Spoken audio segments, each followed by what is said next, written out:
శ్రీకాళహస్తి జనసేన మాజీ ఇన్ఛార్జ్ కోట వినుత డ్రైవర్ రాయుడు హత్య కేసులో తమిళనాడు పోలీసులు దర్యాప్తు వేగవంతం చేశారు. టీడీపీ ఎమ్మెల్యే బొజ్జల సుధీర్ రెడ్డికి కూడా నోటీసులు ఇచ్చే అవకాశం ఉంది.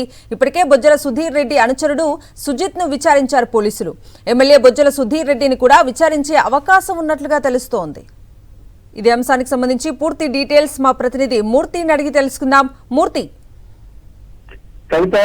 తిరుపతి జిల్లా శ్రీకాళహస్తి నియోజకవర్గం జనసేన పార్టీ ఇన్ఛార్జ్ వినూత కోట డ్రైవర్ హత్య కేసుకు సంబంధించి తమిళనాడు రాష్ట్రం చెన్నై పోలీసులు విచారణ వేగవంతం చేశారు. ఇప్పటికీ ఈ కేసుకు సంబంధించి కొంతమందికి సమన్లు జారీ చేసినటువంటి చెన్నై పోలీసులు యొక్క కొట్టే చంద్రతో పాటు మరికొంతమంది ఏదైతే టీడీపీ బొజ్జల అనుచరుడిగా ఉన్నటువంటి సుజిత్ కుమార్ రెడ్డిని కూడా సమన్లు జారీ చేసి అతనికి సంబంధించినటువంటి బ్యాంక్ స్టేట్మెంట్స్ తో పాటు అతని ఫోన్ డేటాను కూడా పరిశీలించడం జరిగింది.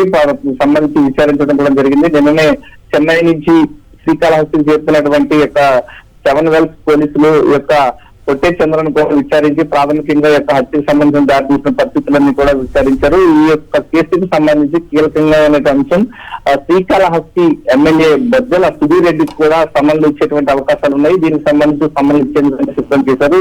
1-2 రోజుల్లో ఈ యొక్క శ్రీకాళహస్తి తెలుగుదేశం పార్టీ ఎమ్మెల్యే బొజ్జల సుధీర్ రెడ్డి కూడా ఈ యొక్క హత్యకు సంబంధించినటువంటి ఆరోపణలు వినిపించిన నేపథ్యంలో ఈ యొక్క కేసుకు సంబంధించి ఎక్స్క్యూజ్డ్ గా ఉన్నటువంటి వినూత కోట ఇచ్చినటువంటి స్టేట్మెంట్ ఆధారంగా ఈ కేసులో ప్రాథమికంగా నోటీసులు ఇవ్వబోతున్నారు, సమన్లు జారీ చేయబోతున్నారు.